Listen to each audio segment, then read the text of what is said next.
చూపిస్తోందని ఆరోపిస్తున్న దక్షిణాది రాష్ట్రాల వాదనకు ఇది మరింత బలం చేకూరబోతోందా? డీలిమిటేషన్ ఎలా ఉండబోతోంది? పునర్విభజన పరిణామాలు ఎక్కడికి దారి తీయబోతున్నాయి?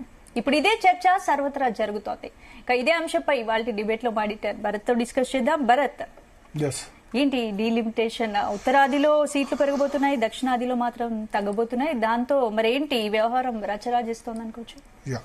అంటే ఇప్పుడు నియోజకవర్గాల పునర్విభజన, డీలిమిటేషన్ అంటే నియోజకవర్గాలకు సంబంధించిన పునర్విభజన.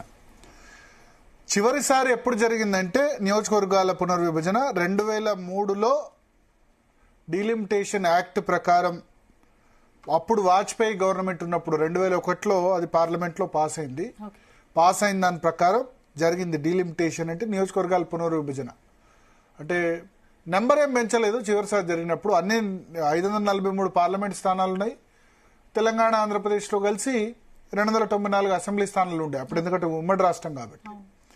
సో అప్పుడు దాది ఇంప్లిమెంటేషన్ ఎప్పటి నుంచి వచ్చిందంటే 2009లో. 2001లో దాన్ని పార్లమెంట్లో చట్టం చేసింది నియోజకవర్గాల పునర్విభజన. అప్పుడు ఏం చెప్పారంటే మళ్ళీ 25 సంవత్సరాల తర్వాత 2026 తర్వాత జరిగే జనాభా లెక్కల తర్వాత ఈ డీలిమిటేషన్ ఉంటుంది అని చెప్పి, మళ్ళీ డీలిమిటేషన్ ఉంటుందని చెప్పి వాజ్పేయి గవర్నమెంట్ అప్పుడు యాక్ట్ చేసింది. సో చివరిసారి జరిగింది ఎప్పుడు 2001లో పార్లమెంట్ యాక్ట్ పాస్ అయి కుల్దీప్ సింగ్ నేతృత్వంలో డీలిమిటేషన్ కమిటీ ఒకటి ఏర్పాటు చేశారు. అది ఇంప్లిమెంటేషన్ ఎప్పటి నుంచి అమల్లోకి వచ్చిందంటే 2009 పార్లమెంట్ ఎన్నికల నుంచి అమల్లోకి వచ్చింది. సో దాని ప్రకారం ఇప్పుడు దేశవ్యాప్తంగా అసెంబ్లీ సీట్స్ కానీ పార్లమెంట్ సీట్లు కానీ ఉన్నాయి. ఇప్పుడు ఇప్పటి వరకు కూడా ఈ డీలిమిటేషన్ మన స్వతంత్రం వచ్చిన తర్వాత 4 సార్లు జరిగింది. అయితే చివరిసారి 1971 జనాభా లెక్కల ఆధారంగానే ఇప్పటి వరకు పరిగణిస్తూ వచ్చారు. నియోజకవర్గాలన్నీ పార్లమెంట్లో 1971 పాపులేషన్ ప్రకారం. అంటే ఏ రాష్ట్రానికి సంబంధించైనా కోటా డిసైడ్ అయింది. ఇప్పుడు మనకు భారతదేశంలో అతిపెద్ద రాష్ట్రమైన ఉత్తరప్రదేశ్కు 80 పార్లమెంట్ సీట్లు ఉన్నాయి.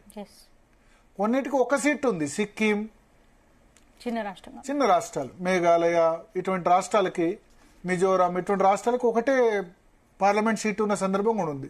తెలంగాణకి 17, ఆంధ్రప్రదేశ్కి 25, అంటే ఉమ్మడి ఆంధ్రప్రదేశ్కు 42. దీన్ని ఎట్లా డిసైడ్ చేశారు? జనాభా ఆధారంగా 1971 జనాభా లెక్కల ఆధారంగా పార్లమెంట్ సీట్లు డిసైడ్ చేశారు చివరిసారి. అయితే 1971 తర్వాత 1971ని ఎందుకు బేసిస్ చేసుకుంటున్నారంటే 1971 తర్వాత అప్పటి వరకు పిల్లల్ని చాలా ఎక్కువ కనేవాళ్ళు కదా, కుటుంబ నియంత్రణ అనేది ఉండేది కాదు.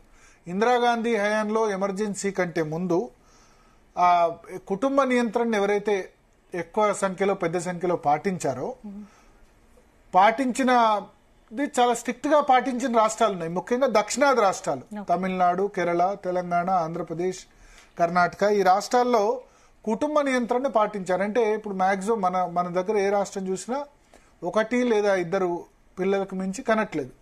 కానీ దీన్ని పాటించని రాష్ట్రాలు ఎక్కువగా నార్త్ ఇండియన్ స్టేట్స్ ఉన్నాయి. ఎగ్జాంపుల్ ఉత్తరప్రదేశ్, బీమారు స్టేట్స్ అంటారు. బీమార్ స్టేట్స్, బీమారు అంటే బిఐ అంటే బీహార్, ఎం అంటే మధ్యప్రదేశ్, ఆర్ అంటే రాజస్థాన్, యు అంటే ఉత్తరప్రదేశ్.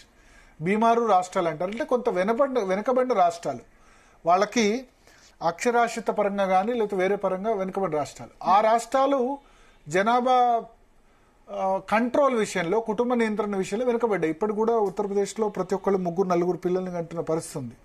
సో దీనివల్ల ఏమైంది? దక్షిణాది రాష్ట్రాల జనాభా తగ్గింది, ఉత్తరాది రాష్ట్రాల జనాభా పెరిగింది. సో ఈ పెరగడం వల్ల తారతమ్యాలు వచ్చి ఇప్పుడు డీలిమిటేషన్ జరిగితే ఫ్రెష్ ఇప్పుడు తీసుకున్న జనాభా లెక్కల ప్రకారం జరిగితే ఏమవుతుంది?